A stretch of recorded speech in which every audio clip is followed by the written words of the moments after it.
that money work for you even when you're sitting in here. Like right now, my money's working for me and I'm not even looking at it, but I know it's doing something. Okay? And that's what we want. Who in here has a house? Okay? Are there unforeseen costs when having a house? Who in here has ever had a roof leak? Okay? You gotta have the pest control because you don't want the pests in your house. Okay? Some people actually have cleaners. I see some commercial, you can have your whole house cleaned for like 20 bucks. I don't see how that's possible. But still, they're trying to get you hooked. Broken air conditioning, okay? That can be really costly. That could be $400 to $10,000, okay?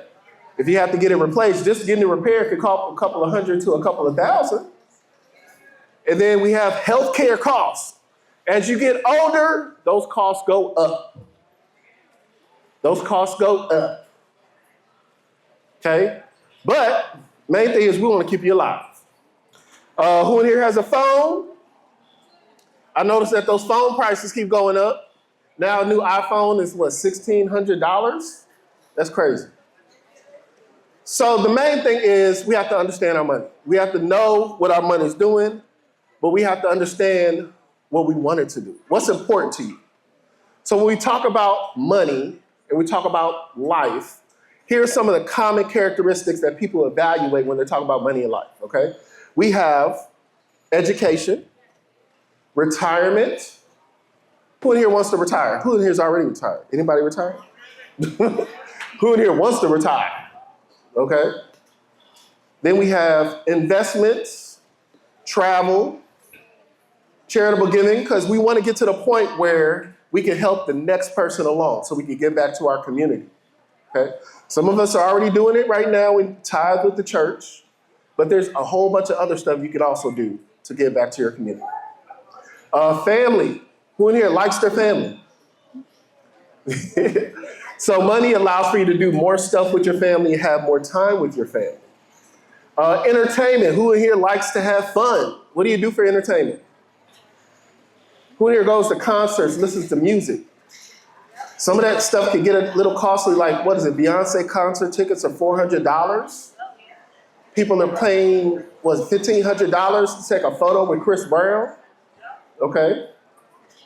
Then just general lifestyle, like gardening, your hobbies, photography, okay? So think about it for a second. I want you to think about it. What are the top 3 things that are most important to you? What are the top 3 things that are most important to you? And Chanel's gonna come around with the microphone and we're gonna get some responses.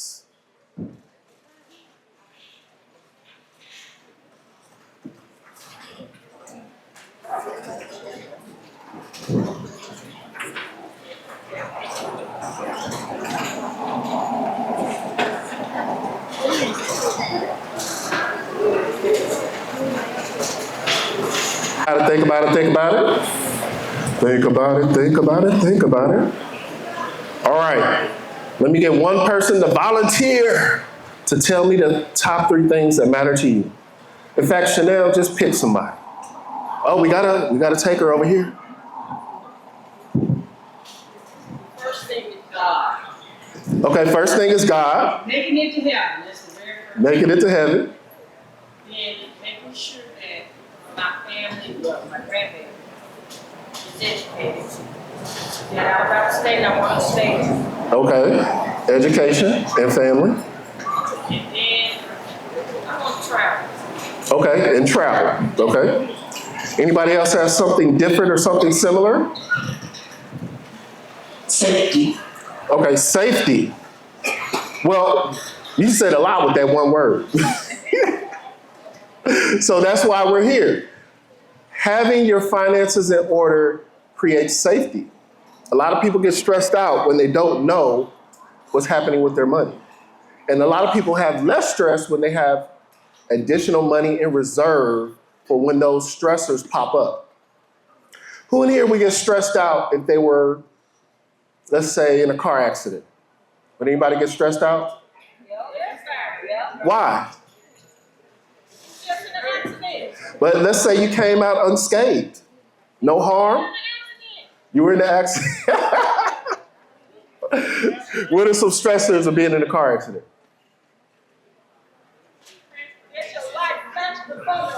Okay, number one, if it was a bad accident, maybe your life flashed before your eyes. The other thing is getting the car repaired. Even if it's minor, is it the car still functional? Is it still safe? So getting the car repaired, that costs money. Getting a car rental, that costs money. And if there's other things you have to pay for, that costs money. Okay? So these are some of the stressors that people sometimes have to deal with. All right. So how do we get this in order? How do we feel safe? The main thing is know where your money's going. So the easiest way to do this is budget. And just understand, you do this on a regular basis. Your budget may actually shift from month to month to month to month. Because number one, your expenses may shift from month to month to month.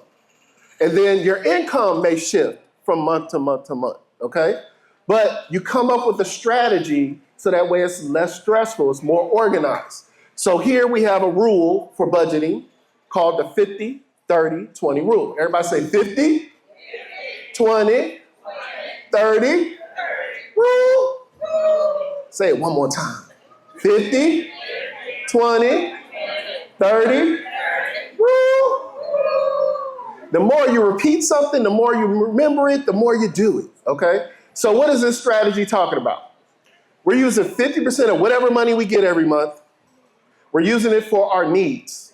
These are things that have to get paid for, whether it be your mortgage or your rent, okay? Because you have to have somewhere to live. Money for your food, you have to have some food so you can stay alive, okay? Things like that. Electricity, you need to have that because when it's cold, you need to have it cool in your house. When it's warm outside, you need to have it cool in your house. When it's cool outside, you need to have it warm in your house, okay? You need to have money for that because that could be a life-threatening scenario. You need to have water running so that way you can stay alive, okay? These are the needs, these are the necessities. Then 20% of whatever income you have, doesn't matter how much, goes toward paying down debt, saving, and investing. This is where you actually grow your money, right here, that 20%, okay? Why are you shaking your head?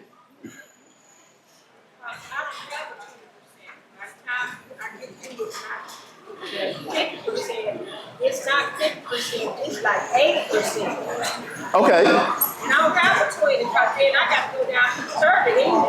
I don't have a 20. So then we talk about ways to either decrease your expenses or adjust your income. There are ways to actually do that, okay? But we'll get to that in a second. And then the 30% is basically things that you want to do. This is the fun stuff. This is going out to the movies, going to concerts, buying flowers, things of that nature, things that are fun to you, okay? So here's one way you can actually passively increase your money without even thinking about it, okay? One way is just this thing right here. Who in here has a checking account? Who in here has a savings account? Raise your hand if you have one of those. Okay. Do you know how much money you're getting on the checking and savings? How much interest do you get on that money? How much? 4%. You said what? Almost nothing? Nothing on checking. Okay. So there are some checking accounts you can get that actually give you a percentage. Those are like money market accounts, okay? They might give you like 1 or 1.2, 1.5, or even 2%, depending on how much you actually put in the account, okay? Then your routine checking account, most of them give you nothing. But your savings account, a lot of them don't really give you anything anyway. But we have these things called high yield savings accounts that can give you up to, I've seen as high as 5%, 5.5%. A lot of these are offered by some non-brick and mortar companies. They might have a couple of brick and mortar establishments, but they're mostly online, so it decreases their expenditures. A lot of these banks, when they get your money, they're getting about 16% on the money that you actually have them hold. So they can actually give you more money, more interest on the money they're holding for you. You just have to ask for it. okay? So right here are a couple of examples of banks that actually have high yield savings accounts that are at least above 1%. Another thing is a brokerage account that people use to buy and sell stocks. Just having money in a brokerage account, a lot of the brokerage accounts will give you like 1 or 1.5% for just sitting the money in there. You don't even have to buy anything, just send the money in there, okay? It's just, they don't have the same frequency of use for writing checks and all that kind of stuff that you have with a routine checking account. So we're talking about money that you know you want to have set on the side and get more interest. So high yield savings account is one example. And then here's an example of Robinhood. That's not the best example. That's just one that's very easy to use. They have checking accounts, they have savings accounts, they have brokerage accounts, they have retirement accounts, but you can get that on Cash App. You can get that on Schwab. There's a lot of different banks that offer all these products. So the investing part is how you really grow your money, okay? The high yield savings accounts helps you grow a little bit, but the investing part is where you actually really see the big gains, okay? But to really understand investing, you have to do your research. Investing is not guaranteed, but over time it's been proven, it's been shown that it usually is going to get you better returns than your checking account, and then definitely even those high yield savings accounts, okay? So there are a couple of free websites listed right here where a lot of people basically go to these sites and they do their research, figure out where they want to park their money, but also they learn about investing. This is the current news about how the investments and the markets are actually doing. So when you're actually buying things like stocks and bonds, it'll let you know, it'll keep you updated on how those stocks and bonds are doing, whether you're invested in it or not. So you can make up a plan. Okay, I see that this is doing good month after month, year after year, so maybe I want to invest my money in that, okay? So one of them is Yahoo Finance. That's the top one. There's a QR code for there. It's a website, it's totally free, and you can go there to learn about investing. What are the new things? What are the old things that traditionally work? But also you can learn about fraud. Ways in which people are trying to take your money from you, okay? So everything investing, everything money, everything finance, you can find on a website like Yahoo Finance. That's what it's about. And even there's advisors on there that give you suggestions on stuff, but also always do your own research, okay, before you make any actions. The next one below there is Morningstar. That's also another free site. And this one actually has all the mutual funds and ETFs, which are just baskets of stocks that a company will actually run or manage for you, and you just put your money in that particular mutual fund or ETF, and then they decide which particular stocks and companies you invest your money in, okay? So that one is a more less fuss, less stress, because somebody else at this management company, at this firm, at this hedge fund, at this company is actually managing your investment for you. And for that, usually they might take a small percentage of whatever the gains are, okay? Now, why do we suggest that you need to invest? Because it was predicted, it was studied, and it was found that it works, and it was found a long time ago.